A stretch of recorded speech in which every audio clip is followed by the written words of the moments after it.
Do you believe in the supernatural? Well, if you don't, after this true story, you may change your mind.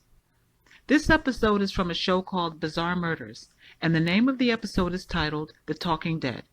This story took place in New Orleans in 2010 and is based on a true story. Firefighters responded to a fire in an apartment building, and when they arrived, they found a couch in the apartment was on fire, and there was a fire in the bathroom as well. Once the firefighters entered the bathroom, they discovered a dead body burning in the bathtub. When the detectives arrived to investigate the scene, the body looked as if there may have been a sexual assault, the throat was cut, and the apartment was ransacked, which may have also been an indication of a robbery. This story began at a retirement home in New Orleans. Felicia was a nurse working at this retirement home, and Felicia was not a very nice person.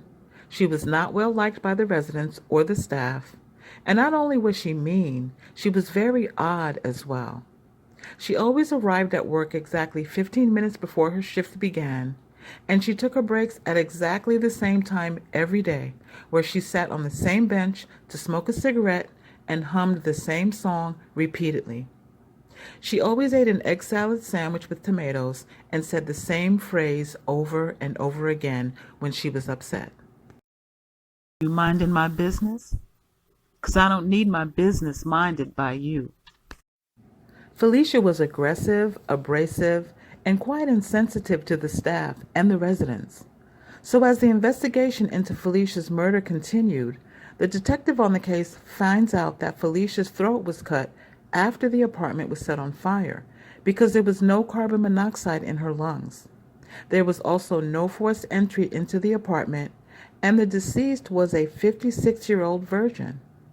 So it wasn't a sexual assault and didn't appear to be a robbery because the place was just ransacked. So what is it? What happened here?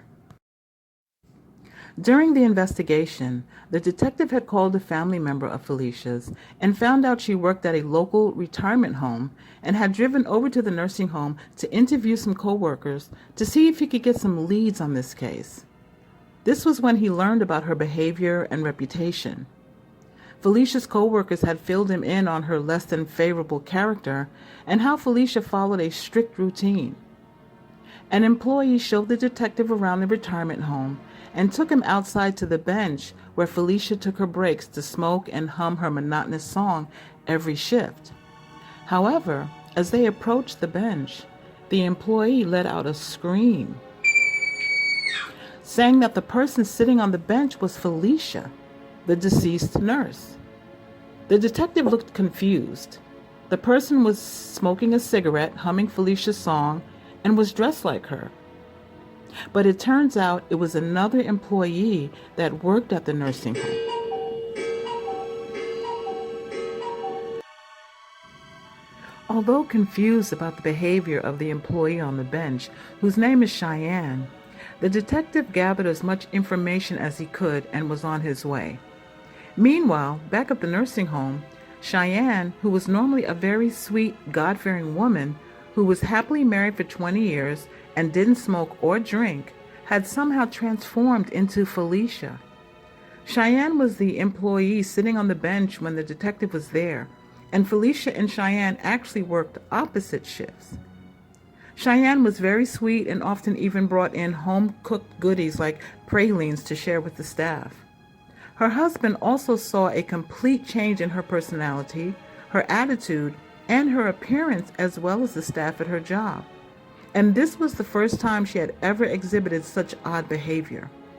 The change made everyone uneasy, and eventually Cheyenne took some time off from work as the investigation continued.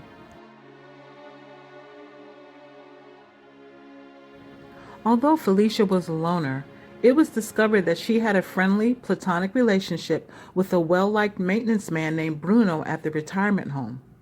He was called in for questioning, and it was discovered that he did light handyman work for Felicia outside of the job, but their relationship was friendly. The detective asked where he was on the night of Felicia's murder, and he said that he was at a restaurant with his girlfriend on the night of the murder and could prove it with a receipt and testimony from his girlfriend. He prided himself on being meticulous about keeping his receipts and showed the evidence. The detective checked out the receipt and he was able to go home. Well, back at Cheyenne's house, her husband was growing very concerned about his wife's sudden transformation into her coworker. She was so rude and nasty and even started frequenting casinos. At night, he was frightened by her behavior because she was talking incessantly in her sleep. So her husband calls the detective and asks him if he believes in the afterlife. The detective is somewhat indifferent but intrigued at the same time. The husband tells the detective that Cheyenne has been talking in her sleep, identifying the murderer of Felicia. He played the recording for the detective over the phone, and in the recording, she said in her sleep that Bruno killed Felicia, and it sent chills down his spine. So the husband brought his wife in to meet with the detective, and he gave her a lie detector test and questioned her strategically with incorrect information to ensure that this wasn't just some lady who had gone bonkers. He speculated that either she figured this murder out on her own and made up this possession story, or this is really a supernatural experience. Well, surprisingly, the detective can't throw her off with his questioning, and Cheyenne actually gives him details of the crime scene and certain facts that she could not know. He was spoofed, but still intrigued by what she revealed. Cheyenne told the detective that Bruno, the maintenance man, killed Felicia, and that he also stole her gold and diamond watch, which was somewhat of a treasured family heirloom that had distinctive red stones on each number on the face of the watch. Very detailed information. So the detective follows up with Bruno again, who now brings his girlfriend to the station, who confirms his restaurant alibi in person. But as he begins to wrap up the interview, he notices Bruno's girlfriend is wearing a gold watch with diamonds and red stones on the face of it, just as Cheyenne had described. The detective is shocked at the discovery and asks Bruno where he got the watch because it was a gift from him to his girlfriend. Bruno fumbled with his words, clearly shaken, but says quickly he bought the watch at a pawn shop. However, when asked for the receipt, he said he threw it away, even though he had declared that the reason he had the first receipt for his restaurant alibi when questioned the first time was because he was meticulous about keeping receipts. So the detective is, of course, highly suspicious of Bruno, but needs more evidence. So he pays Cheyenne a visit, who was still on leave from her job and still has strangely, essentially morphed into Felicia. He ignores Cheyenne's argumentative and rude demeanor and asks her for more information about the watch so he can tie it to the one Bruno's girlfriend was wearing when he questioned them. Cheyenne doesn't skip a beat and blurts out a phone number of a cousin of Felicia's, who will have proof of the watch, which was a family heirloom. The detective calls the cousin, and not only is the phone number correct, but the cousin sends him a clear picture of the same watch that was on the wrist of Bruno's girlfriend, which now somewhat confirms it was stolen from Felicia after she was murdered. Bingo! Now the detective can at least identify the watch on Bruno's girlfriend's arm as belonging to Felicia. And he has the testimony of Cheyenne along with the lie detector test. But he needs to bring Bruno in again to get down to the bottom of this supernatural case. So far, this detective has investigated this case on the testimony of a sort of a second-hand witness in the spirit realm who is feeding information into a host who has transformed into an exact replica of the deceased. He's going to need more, but he's going to give it a shot because too many things are matching up.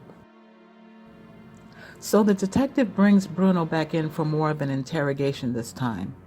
He informs him that his fingerprints are all over the crime scene, but Bruno quickly responds that he was at Felicia's house regularly to do handiwork, so that explains his fingerprints.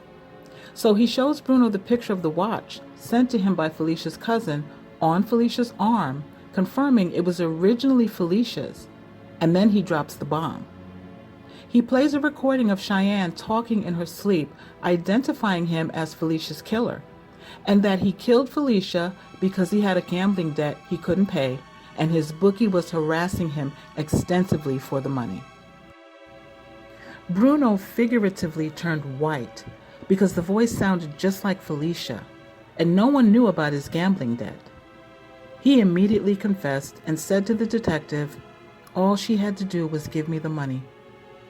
He gave a full confession and told the detective that Felicia was saving for retirement by leaving bundles of money throughout her apartment in drawers and other places. And Bruno knew about it because of the work he did around her apartment, which is why he asked her for some money to pay his gambling debt. He pleaded with Felicia because he was in fear of what his bookie would do to him.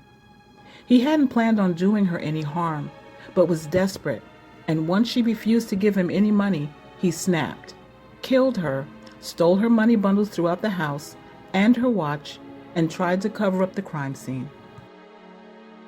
Bruno got life in prison, and ironically, the spirit that was on Cheyenne eventually left her and began to torment Bruno in prison.